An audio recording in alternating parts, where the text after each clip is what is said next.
Bonjour à tous, on est vendredi 39 avril, il est 9h45 et je vais vous faire une analyse du Bitcoin et des crypto-monnaies, de l'Ethereum et du Ripple.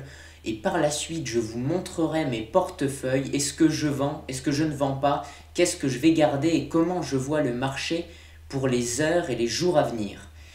Voilà, donc on va commencer par le Bitcoin. Je suis toujours sur le graphique proposé par LMAX. C'est donc Pro Real Time. Et là, on est sur du journalier sur le Bitcoin. Qu'est-ce qu'il se passe? On voit que le RSI en 21 périodes est passé sous sa zone de neutralité. On vient taper sur la zone de neutralité et ça, c'est très mauvais. Néanmoins, il y a quand même du potentiel de hausse puisque on voit que la zone qui a maintenu la hausse du Bitcoin, c'était plus aux alentours des 57. On voit, ici ça a tapé, ici ça a tapé, entre 57 et 60. C'est pour ça que lorsque le Bitcoin va remonter, s'il fait une phase finale, il peut aller toucher ces 57-60. Pour le moment, il bute sur les 50, ce qui est aussi possible, mais je le verrais bien, pourquoi pas, aller même combler ce gap qui s'était généré un dimanche alors que les institutionnels n'étaient pas là. On le voit donc sur ce graphique LMAX qui est un graphique plutôt institutionnel contrairement à TradingView.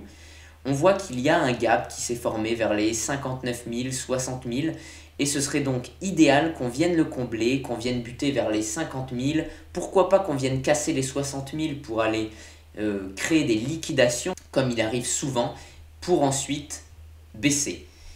Voilà, on va passer sur du 1 heure. Pour synthétiser, sur du journalier, on est encore haussier, mais ça reste mitigé puisque la tendance haussière est invalidée. On est donc dans une tendance baissière et on est plus maintenant sur une reprise et on essaye de vendre sur une belle reprise. Bien sûr, ça peut casser, ça peut repartir à la hausse et dans ce cas-là, j'aurai aucun problème à me repositionner. Car sortir du marché ne veut pas dire qu'on ne peut pas y entrer à nouveau, mais ça permet d'être beaucoup plus objectif et beaucoup plus serein. En 1 heure, c'est pas joli. Le Bitcoin a tapé sur ces niveaux dont je vous avais parlé dans la dernière vidéo. On a vu une grosse phase de consolidation ici entre les 53 500 et les 57 500. Là, on est allé taper sur les 56 500. On a baissé et là on revient sur ces niveaux clés, 54 100. On a le stochastique qui remonte et qui revient sur ces niveaux où il est intéressant de vendre. Le RSI revient aussi sur les niveaux qui ont soutenu la hausse, qui était ici pareil, 58 sur le RSI. Là, ce serait un magnifique signal de retournement. On a cassé le pivot. C'est magnifique. Il y a juste la psychologie qui m'empêche de vendre puisque j'ai beaucoup d'avoirs. Mais franchement, c'est beau. Regardez ça, on est sur des niveaux clés, des résistances clés. Là, on a un petit avalement baissier. Il faut attendre. Il faut toujours attendre la clôture du chandelier. Quand on est en 1 heure, il faut attendre que ça clôture, sinon il y a peu de sens. Mais pour le moment, pour moi, c'est moche. Après, comme je vous le dis, ça ne veut pas dire que ça ne va pas baisser et puis remonter. On a franchi quand même la zone de neutralité des 50. Ça peut aller taper les 60, redescendre, taper sur les 50 et puis remonter. C'est le marché qui a toujours raison. Et en 15 minutes, ça ferait plus pencher vers ce scénario. On viendrait pourquoi pas taper vers les 53 700, revenir sur la zone de neutralité, le stochastique qui revient sur la zone de neutralité, et puis on repart à la hausse et on va toucher pourquoi pas les 58 000, 60 000. Ça se tient, mais ce que nous dit les graphiques, c'est que pour moi, on ne peut pas être agressif pour le moment. Et si vous êtes serein sur vos investissements, si vous faites de l'investissement long terme, du DCA qui s'appelle du Dollar Cost Average, je vais en reparler dans la vidéo car c'est très intéressant lorsqu'on va parler de mon compte. Ça, c'est plus une approche d'investisseur, mais si on est sur une approche de swing trading, voilà, c'est des niveaux, il faut faire attention. Voilà pour ce qui est du Bitcoin. Ce qui est intéressant aussi en ce moment, c'est qu'entre le Bitcoin et l'Ethereum, on n'a pas les mêmes signaux. On va dire que l'Ethereum, il drive plus, donc il dirige plus l'ensemble des altcoins. Les altcoins suivent plus l'Ethereum en ce moment que le Bitcoin. Bien sûr, il ne faut pas se fier aux conventions. Les conventions peuvent changer, comme on peut passer d'un marché haussier à un marché baissier. À un moment, les altcoins peuvent suivre le Bitcoin et puis ensuite l'Ethereum. L'Ethereum peut moins progresser que le Bitcoin et inversement. En ce moment, c'est le moment de l'Ethereum. L'Ethereum, il n'est pas du tout dans un début de bear market, donc de marché baissier, puisqu'il fait que monter. On est sur les plus hauts, alors que sur le Bitcoin, on n'est pas sur les plus hauts. Et on le voit sur le graphique, hein. Le stochastique, il est sur les plus hauts. Sur l'Ethereum en journalier, le RSI, il est sur les plus hauts.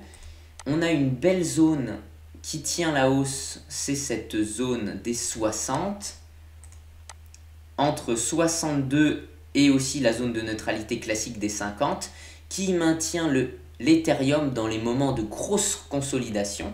Dans les moments où le marché a beaucoup de force, c'est plutôt la zone des 60. Il faut savoir que tous les indicateurs techniques ils représentent le pouls du marché, la température, comme on mesurerait la température d'un homme avec un thermomètre, un thermostat. Là, le RSI, il donne la puissance du marché, la vélocité du marché. Rien de plus, rien de moins, et ça donne une indication. Il faut bien sûr le coupler avec la psychologie des opérateurs, avec, on pourrait dire, l'intuition du marché. On va passer sur du 1 heure. Sur du 1 heure, c'est moins joli. L'Ethereum, il bute, mais on est toujours sur des niveaux. Les moyennes mobiles sont hyper bien orientées. Elles sont bleues, vous voyez, donc il n'y a pas de problème. Sur les plus hauts, j'aime ça puisqu'on déclenche des stops. Vous voyez que les précédents plus hauts, c'était 2640. On est à 2774. On a donc gagné encore 100 points, ce qui est très très bien. Là, on commence à buter quand même. On commence à buter. En 15 minutes, on va venir sur la zone de neutralité, c'est bien. Pourquoi pas aller chercher une zone de neutralité pour remonter, comme sur le Bitcoin, ça coïnciderait.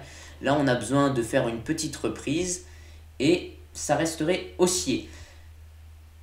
Pour synthétiser le Bitcoin et l'Ethereum, on aimerait bien voir une petite consolidation pour repartir de plus belle. Pourquoi pas en cette fin de journée du vendredi, pourquoi pas samedi et dimanche.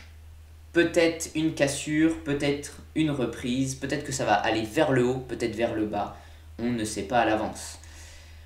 Plutôt haussier, mais attention. Ici par exemple, là je suis repassé sur TradingView, ça permet d'avoir différentes approches, car les graphiques ne sont pas toujours les mêmes. On voit que sur le Bitcoin, j'aime pas trop. On est sur des niveaux clés. En 1 heure, on a cassé cette zone puissante, cette zone de neutralité, et on vient la retoucher vers le bas. Là, je suis sur des chandeliers en 2 heures. J'aime pas trop et c'est pour ça que je prends des bénéfices. Je vais vous montrer les bénéfices que je prends. Le Ripple, alors là, il s'est passé quelque chose de très intéressant. Ce matin, on a pris quand même, en un seul chandelier, 10%. 10% et en tout, 15% ce matin. C'est assez fou, je suis assez content pour mes Ripple que je stocke sur YouHodler principalement. J'en ai vendu une partie que j'avais en trade, mais j'en garde aussi puisque on ne sait jamais jusqu'où ça peut aller. Vers les 1,64, vous voyez, on arrive sur des grosses zones ici. Ici, on avait une zone entre le 1,53 et le 1,70. C'est des zones clés avec 1,6 au milieu. Il faut être très attentif. Maintenant, je vais vous montrer mon portefeuille Nexo. Je vous le montre souvent. Au plus haut, quand j'ai tourné une vidéo, on était vers les 57 000 $. Là, je suis presque à 55 000 $. Attention à savoir que j'ai envoyé des BNB vers HitBTC parce que Nexo me prenait 40 $ de frais pour vendre un BNB.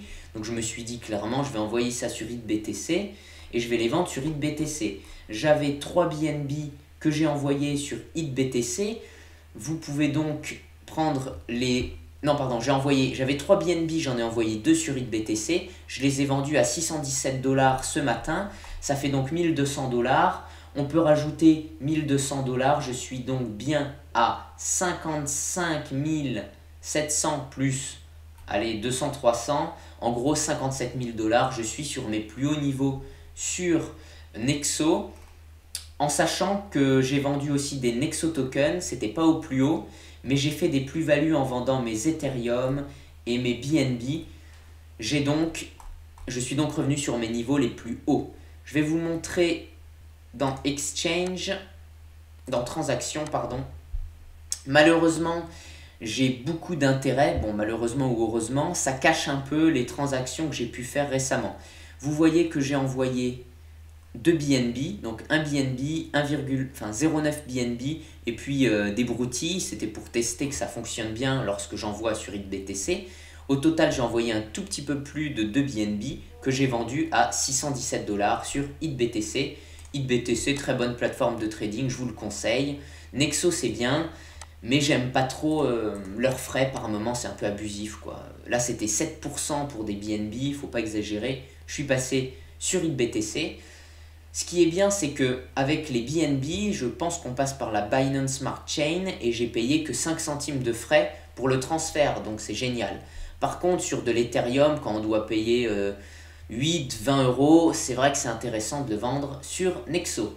Voilà pour ce qui est de Nexo. Sur Nexo, je touche des intérêts comme toujours. Je touche 12% d'intérêt sur mes USDT et sur mes USDC, qui sont les stablecoins de Coinbase. Vous voyez que là, je suis chargé en stablecoins. J'ai 14 000 USDT, 12 000 USDC, qui me génèrent 12% d'intérêt tous les jours. Enfin, à l'année 12% et qui me génèrent des intérêts tous les jours. En euros, j'ai 13 000 €. Après, j'ai un peu de Litecoin, j'ai un peu de Bitcoin Cash. J'ai un peu d'EOS, de BNB, j'en ai gardé un. J'aimerais vous montrer comment on peut stacker sur Binance. J'ai un petit peu de Stellar, de Chainlink et de Tron. Voici pour ce qui est de mon portefeuille Nexo. J'ai vendu par rapport à la dernière vidéo tous mes Ethers. J'ai vendu une partie de mes Nexo, j'en ai vendu à peu près 1000. Et j'ai vendu aussi 2 BNB. Voilà. Et j'ai gardé ce que je vous ai montré dans la vidéo. On va passer sur YouHodler. Sur YouHodler, j'ai 9255 $ de Ripple. La dernière fois que j'ai tourné une vidéo, je crois que j'étais à peu près à 7000 $ de Ripple. C'était pendant la semaine. J'ai vendu une partie de mes Ripple que j'avais sur Revolut, car j'avais racheté lorsqu'on était vers les 1 $, 1,06 $. J'avais racheté des Ripple que j'ai revendu sur le coup de 1,36 $. Voilà, petite plus-value, 200 € à peu près. J'ai voulu prendre des gains, histoire d'être plus tranquille psychologiquement. Il y a d'ailleurs un abonné récemment, s'il se reconnaît, qui m'a envoyé un mail. Il n'était pas serein sur ses investissements en Ether, en ETH, en Ethereum et sur d'autres crypto-monnaies. Et je pense qu'il n'est pas le seul. Donc, si vous n'êtes pas serein sur vos investissements et que vous êtes déjà en perte ou que vous avez peur de perdre alors qu'on est sur les plus hauts du marché, bien sûr ça peut continuer à monter, mais si psychologiquement vous n'êtes pas serein, je vous invite à vendre. Vous pouvez rentrer sur le marché à tout moment, le marché ne va pas disparaître sans vous, même s'il monte. En général, il y a des pullbacks, c'est-à-dire des descentes, des consolidations, et c'est souvent les meilleurs moments pour se positionner, car se positionner sur les plus hauts, ça peut marcher, mais c'est très risqué puisque vous avez un énorme risque de baisse. Par contre, le risque de hausse est faible. Alors que sur une consolidation, lorsqu'on vient toucher cette zone de neutralité dont je vous parle beaucoup, bien sûr, ça dépend de votre horizon de temps, mais si vous restez positionné plusieurs jours, il faut regarder en journalier. Si on vient vers cette zone-là, vous avez peu de risques. Lorsqu'on est autour des moyennes mobiles, vous avez moins de risques de perdre gros et bêtement. Bien sûr, si le marché s'effondre, vous allez perdre, mais pas bêtement. Vous n'allez pas perdre alors que le marché est toujours haussier, ce qui est très dommage. Si vous voulez vous positionner en 1 heure, vous regardez sur du 1 heure. Mais si vous regardez sur du 1 heure et que vous restez positionné sur des jours, c'est bête, quoi. Il faut qu'il y ait un sens dans votre investissement. Voilà, j'ai donc 5900 Ripple sur YouHodler, je les garde. J'ai aussi des multi-hold, c'est-à-dire c'est un système qui vous permet de spéculer. Avec YouHodler, je ne vous le conseille pas trop, comme je vous disais dans la précédente vidéo, car c'est très risqué. Moi, je me suis fait sortir. J'avais des Ripple qui ont été sortis en plus au plus bas. C'est pour ça que je vous dis d'être très attentif avec ce genre de levier. Je vais vous dire, ne jamais utiliser de levier en crypto-monnaie, c'est déjà très volatile. Après, voilà, faites ce que je dis, pas ce que je fais. On va dire que j'ai quand même une expérience des marchés et vous voyez, je me suis fait sortir à 0,87, donc au plus bas. C'est classique ça avec les effets de levier. Et c'est aussi un moyen de profiter des liquidations. Si vous voulez pas être le dindon de la farce, c'est d'aller voir sur Bybit. Vous voyez, quand il y a beaucoup de liquidations, par exemple en ce moment on a beaucoup de liquidations, mais c'est relatif, hein. Aujourd'hui, c'est pas... Quand on n'a que 300 millions de liquidés, alors qu'il y a eu des jours où je vous ai montré on était à 10 milliards, là 300 millions c'est mignon. On a quand même beaucoup de liquidations sur le Ripple, tout simplement parce qu'il y a beaucoup de gens qui shortent le Ripple, et vu que le Ripple s'envole, eh bien ils se font tous sortir du marché, et au moment où ça va baisser, bah, ils seront plus là. C'est dommage, moi c'est ce qui m'est arrivé sur YouHodler. À côté de ça, j'ai fait d'énormes performances avec YouHodler, donc c'est pas très grave, mais c'était quand même super bête de se faire sortir à 0,87, bien sûr au pire prix, puisque tout le monde se fait liquider, donc ça entraîne une baisse, et en 5 minutes, hop là, ça s'est repris, on est remonté à un indice dollar. Pour compenser cette perte, j'ai pris une position sur Revolut, comme je vous l'ai dit, et j'ai revendu. Voilà, ça me permettait de compenser ma perte de 600 Ripple à peu près. J'ai fait 300 € de plus-value. En plus de ça, j'ai repris des effets de levier sur YouHodler que j'ai soldé. Ça m'a permis de compenser ma perte. Ça aussi, psychologiquement, c'est pas très bien de vouloir se refaire, comme on dit. Je l'ai fait. J'ai essayé de le faire de manière calme. On était sur une période de panique de marché. Comme on le voit sur cet indicateur, Fear and Greed Bitcoin, vous voyez alternative.me, crypto / Fear and Greed, ça vous montre la peur et l'euphorie sur le marché. Quand j'ai fait ça, on était sur des points, on était sur 30, sur 20, on avait donc des signaux de peur extrême. Ça veut dire que c'est un bon moment d'acheter. En ce moment, on est à 50, voilà, c'est un peu bizarre, hein. J'ai vraiment vu ça. On traîne aux alentours de la zone de neutralité. Ça veut dire que les gens, ils sont ni peureux, ni euphoriques. C'est une zone un petit peu de repos. Voilà pour ce qui est de mes portefeuilles. Voilà pour ce qui est de l'analyse du Bitcoin en général. J'espère que cette vidéo vous a plu. Dites-moi si j'ai oublié quelque chose. Dites-moi dans les commentaires des vidéos que vous aimeriez que je fasse, car en ce moment je suis un petit peu sans inspiration pour les prochaines vidéos. Donc mettez un pouce bleu et abonnez-vous, ça soutient la chaîne et ça donne de la force à ce contenu. Je vais vous tourner une vidéo où je vous montre en toute transparence mes gains sur YouTube. Comme vous le savez, maintenant je monétise mes vidéos YouTube. J'espère que ça ne vous dérange pas trop. Et je vais vous faire une vidéo où je vous montre, comme d'habitude en toute transparence, ce que je gagne. Si ça vous plaît, dites-le moi en commentaire et je vais le faire. À bientôt!